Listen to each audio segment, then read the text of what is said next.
हरि शरणम।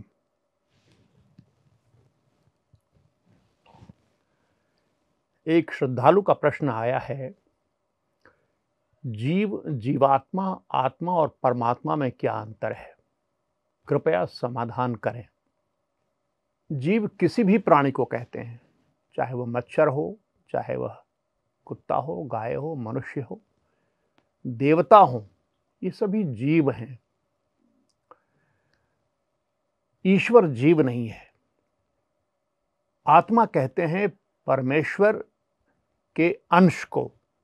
यह एक चेतना का बिंदु है, चेतन सत्ता है जो ईश्वर के ही भीतर से निकलकर सृष्टि में संचरण करती है, किसी शरीर को धारण करके। जब वह आत्मा शरीर धारण कर लेती है तो जीवात्मा कहलाती है। और शरीर से परे जो आत्मा है, ईश्वर का शुद्ध स्वरूप, वह जीवात्मा नहीं, आत्मा कही जाती है। चेतना उसका गुण है और शरीर में जब वह प्रविष्ट होती है तो शरीर में जो चेतना दिखती है, मन, बुद्धि, ये सब उसी की चेतना से प्रकाशित होते हैं। आत्मा निर्विकार होती है, उस पर कर्मों का कोई धब्बा नहीं लगता।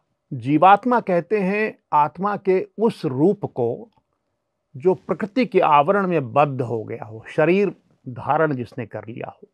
ये शरीर किसी भी प्रकार का हो सकता है। एक तो आप जानते हैं ये देह है, स्थूल शरीर है, पंचभूतों से बना हुआ शरीर।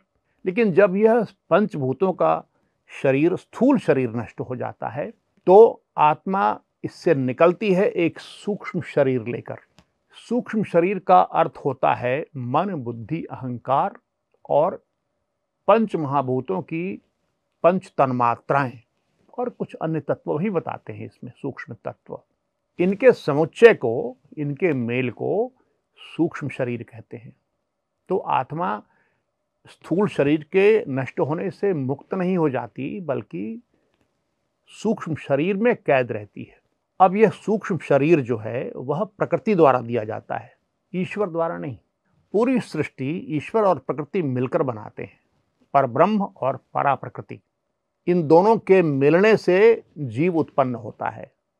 आत्मा ईश्वर प्रदान करते हैं और शरीर प्रकृति प्रदान करती है, चाहे वह स्थूल शरीर हो या कोई भी अन्य शरीर हो।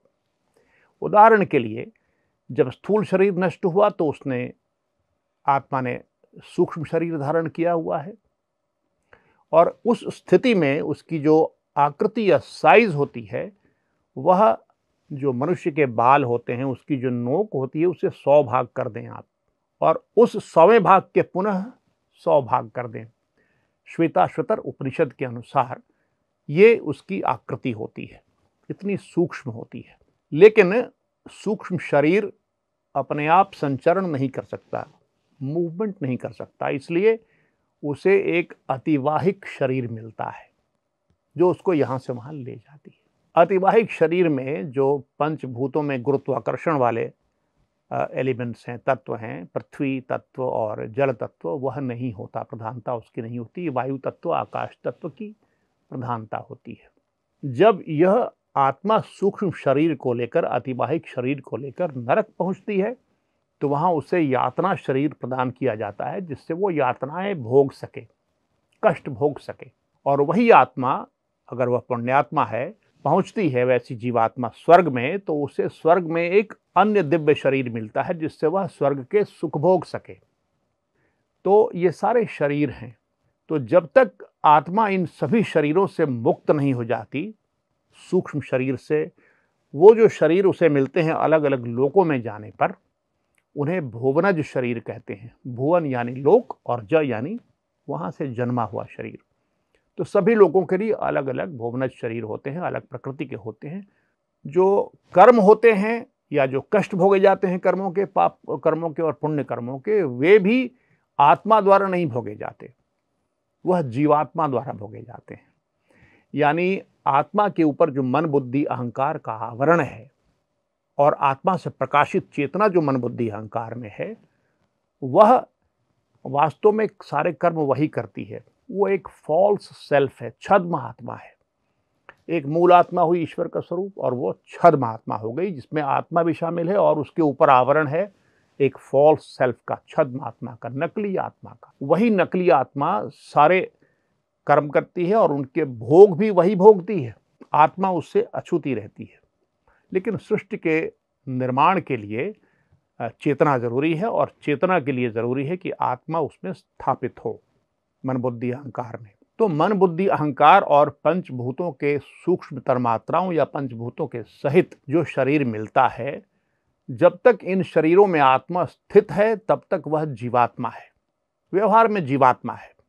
और जब वह इन सारे शरीरों से मुक्त हो जाती है, कारण शरीर से भी मुक्त हो जाती है। कारण शरीर अज्ञान का बना होता है, जो उसको मन बुद्धि अहंकार से चिपका के रखता है। वो एक तरह का गोंद है, समझिए, जो जिससे चिपक जाती है प्रकृति में आत्मा।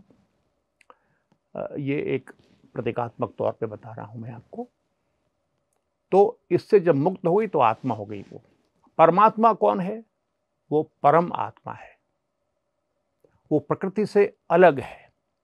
तो ये परमात्मा जो है वो सर्वव्यापी हैं, सर्वज्ञ हैं, सर्वशक्तिमान है, एक हैं। सर्वशक्तिमान दो सत्ता हो ही नहीं सकती। आपस में संघर्ष होगा तो सारी सृष्टि का विनाश हो जाएगा। सर्वशक्तिमान एक ही सत्ता हो ही सकती है। तो वो परमात्मा है, परम चेतन, और उन्हीं की अंश आत्मा है। शुद्ध अंश, निर्विकार अंश आत्मा है, पवित्र अंश आत्मा है।